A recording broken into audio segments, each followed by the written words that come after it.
Hey everybody, it is Coach Malcolm here today, and I'm going to be doing something a little bit different. I'm going to be playing a game on Lee Chess Live and sort of narrating my thoughts, explaining what I'm thinking through the game. We're going to see how the game goes. We're probably going to do a little analysis afterwards, see how I did. I'm sure I'm going to miss things. Hopefully my opponent's going to miss things. Hopefully I win. We'll see what happens. But there's a little bit of a twist to this, and that is this is the start of a series I'm going to be doing where I do this exact thing, playing games live and sort of talking about them. But I'm going to be trying out some of the craziest chess openings. So I thought, what better opening to start off with than the orangutan for white? So what is the orangutan? The orangutan is move one b4. So I looked at a few games just so I can get my structure down, but I kind of part of the thing. Part of the challenge, I guess, about it is sort of going into it without knowing a whole lot. So the orangutan, I actually want to look at this game with Reddy first, who's a pretty famous chess player, playing white. So you play b4, bishop b2, and it looks like this f4, e3, knight f3 setup is very, very common. If we look at this game with Tartakower, hopefully I'm pronouncing that right. B5 was played here, okay, but we still have our bishop b2, e3, f4, knight f3. Obviously a lot more is happening in this game, but I've just sort of noticed continuity, something that is not changing over these two games with these two established players, is this structure. So I'm going to try it out. We're going to see how it goes. But yeah, it's kind of an interesting thing, and I don't know. We'll see how it goes. So I'm going to make a game. Let's see. Obviously, we're going to play a real game. Why don't we say, 5 minutes with a 2-second increment, and obviously I want to play white. So hopefully I get a challenge. We'll see. If I don't get a challenge, then we can try that out as well. Be unfortunate. Maybe we just do, okay, it looks like we're getting something. All right, for it, right? We said we would. Pawn to b4, move one, e6. Okay, so they're attacking my b4 pawn. Obviously, that's the first thing I'm going to notice. Let me guard that. a3, f5. Okay, I'm going to continue with my bishop b2. This doesn't look too bad. What's interesting is this is the kind of structure that I want to do in my game, so it might be a little bit tricky to play against it. But I think e3 is still good. Maybe I'll play. See, the problem, you don't want to play d4. You don't want to lock that bishop in. I still do like this structure for white. I'm going to continue with it, just in the spirit of playing this like we promised. All right, we've got our b4. We've got our bishop b2. It looks like they're going to fianchetto their bishop. We're going to have very, very similar positions. I'm going to play this bishop d3 move that I saw, I believe. What do we think, guys? Should I play this move? Yeah, I do, because I think we want to think about e4 in the future. This pawn isn't really going anywhere, and I am going to castle here. It's a little... Ooh, I'm playing someone much lower rated, I noticed. But, oftentimes these games sort of... That is... I would say that's just sort of the way that they go, especially when you're looking for sort of a kind of a more wonky out there challenge. When you make it very specific to yourself, these games can sort of pair you up with not sort of the most evenly ranked. All right, so far I'm not liking this position too much. My knight here is very bad, but I might relocate to g3. I'm also planning something with c5, quite possibly. So I put my queen on b3. Okay, they're going to guard e6. I think I'm going to go, sorry, with all the arrows. I'm going to go forward with my plan a little bit. My opponent might be thinking about an e5 push. Let's see, they have 2 supporters. I don't think it would work because they would run into problems with c6 pushes, and I also still have 2 defenders. All right, I'm going to go back on over to e2. They might be, I think they are trying this e5 push, but I do like that I have sort of c5 ideas. All right, they're threatening knight takes d2. That's the first threat that they have. I don't want to lose this bishop. I think I'm going to move this rook over to guard that d2 square, but obviously I'm coming to g3 soon, so I'm not too worried about this knight on e4, unless they're going to fortify it with knight f6, which definitely could be annoying, but we can always move that bishop back, play a d3, and then e4 if we're interested in doing something like that. So alright, this is kind of what happens when you play these sort of games, right? You kind of get hit with stuff that you weren't really expecting. Obviously my opponent's thinking now, but I'm excited for this series. I think it's going to be good.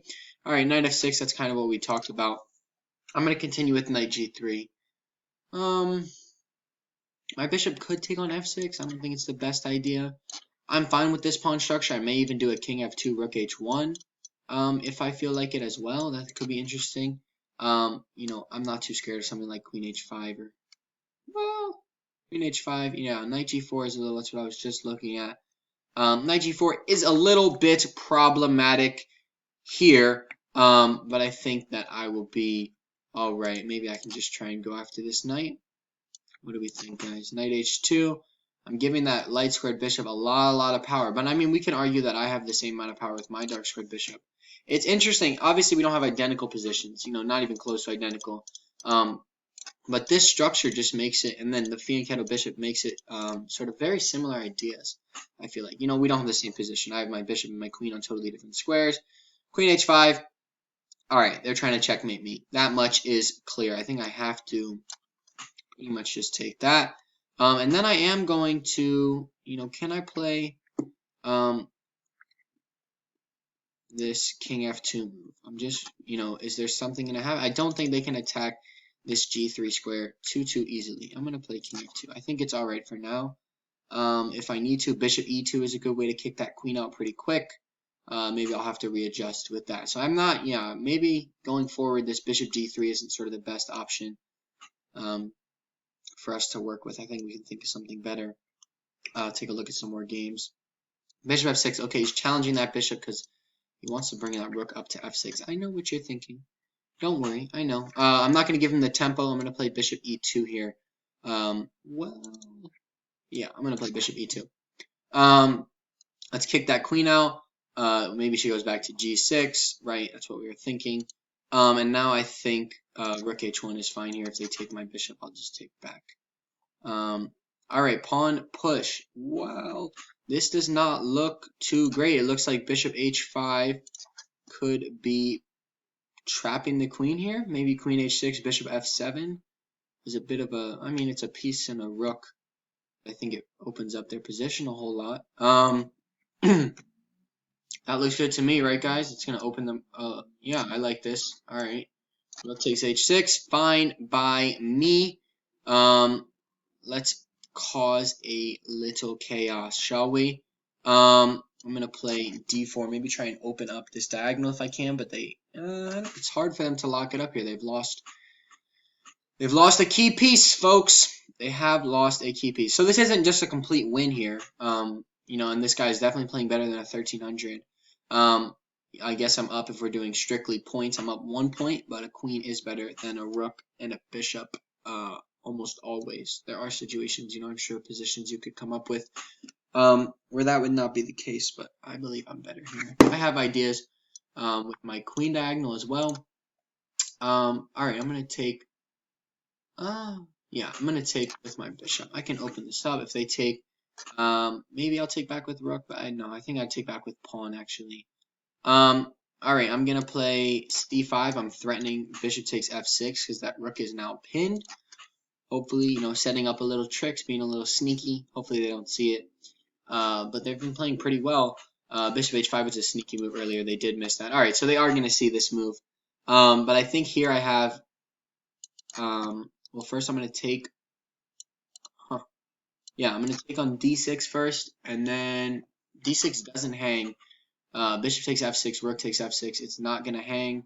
But here maybe I kind of like queen e6, just sort of infiltrating that position, locking that bishop. Well, not locking the bishop onto f5. The bishop's pretty good here. I don't expect it to move.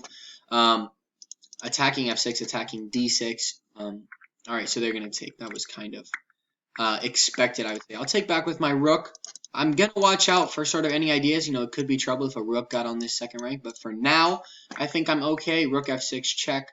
Why don't we just kick back to e7? We'll definitely get that d6 pawn. I don't believe I'm missing anything, right? This is always... All right.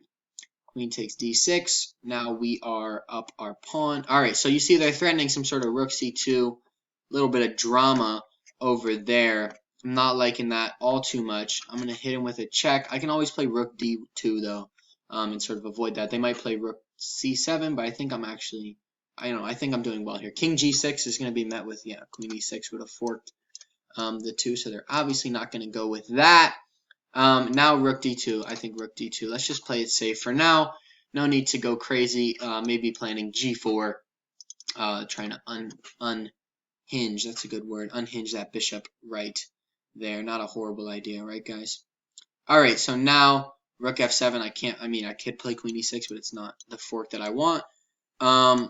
But maybe here, what I could do is, yeah, I really don't want this to happen. I'm going to play Queen E6 first. Maybe I could play sort of Rook D7. Guys, the thing is, after Rook C2, if I take, and then, King moves, or if I play G4 and then King G3, Rook takes G2 is going to happen. Hopefully, you can follow that, but I believe I can I can trade off rooks here if I want. And I think I'll honestly be all right in my, I don't know if it's a professional opinion, but in my chess opinion per se. Oh no, they hung checkmate. All right, I don't know what happened there. Maybe a little bit of a distraction. They don't want to trade rooks.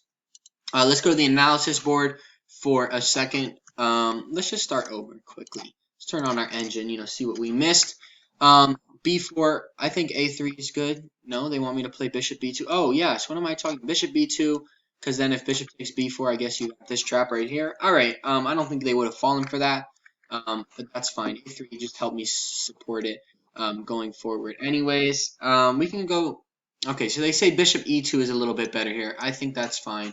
I agree with that. Bishop D3, we had problems with that. I would have much rather maybe had D3 come in, then Knight D2 would have been easier. E4 push could have been useful maybe, or just, supporting with D3, C4 later on. We want to leave this diagonal open for the bishop, but I think that would have been a better idea. Castle is fine. Knight C3. Okay, I played C4, just trying to open up a little bit more. Queen B3. I don't see any. I haven't actually looking at the engine score that much, but I don't see any drastic changes. Knight C3. They like that. It looks like it just keeps sort of flip-flopping a little bit. Sometimes when I'm narrating these games, I'll miss easy things, like the fact that my knight was just guarding D2 here. So I apologize for that. I didn't really need this rook over move. But Bishop C2. They're sort of suggesting, I guess, get that bishop out of the way. You have this D3 push if you want it. So my mistake on that front. Knight F6, Knight G3. Obviously, we traded off a little bit. Knight H2, Queen H5. Yes, I had to take, of course. King F2, good. I'm glad they like that. Bishop H4. Oh, did I miss? Let's see. Did the engine ever sort of fritz out? It did. So here I'm really losing. We're really losing. -2. Yeah, Knight H5 is a good move, targeting G3. I can't even really push because I'm just going Knight G3. Alright, so maybe I got a little bit lucky here, I guess. Here the engine is sort of equalizing out. Obviously, I'm still down. I'm down a point. Queen G6, Rook H1, I'm sure they're going to hate this move, right? Bishop H5 says I'm +5 now. Pawn push, okay, fine. Yeah, I mean here, we don't need to go too much into this. This was a lot of sort of trading off. And then, like I said, well, it's interesting. If they had taken back, and then let's say they played something like King F6. Sorry, not King F. Oh, they can't take back, right? So they can't take. This is why they played King F8. I guess they just sort of gave it up. Queen takes. Now I have a fork here. So Rook D7, pretty good move if you ask me. Yeah, so they're sort of lost in that position. It's interesting that I was sort of in such a bad spot right over here. Oh, we lost it. Right over here. I shouldn't have. This rook move, Rook D1 was a pretty wasted move. But alright, yeah, Knight H5, you got to give it to him. That's pretty good here. G4, I guess, is the best move. If I play something like King F2, Queen G6 is going to be pretty deadly. So I'm lucky they didn't see that. But anyways, my video is going to run out of time. So this was the first in my series on playing live chess with some crazy bonkers openings. Today we had our debut, our premiere, whatever you want to call it. B4 move 1, the orangutan. I'm not going to just be playing white openings. I'll play black too. So if this video was fun, if it was interesting, whatever, if you liked it whatsoever, I'll be posting more, same topic, and I will see you guys then. Thank you so much.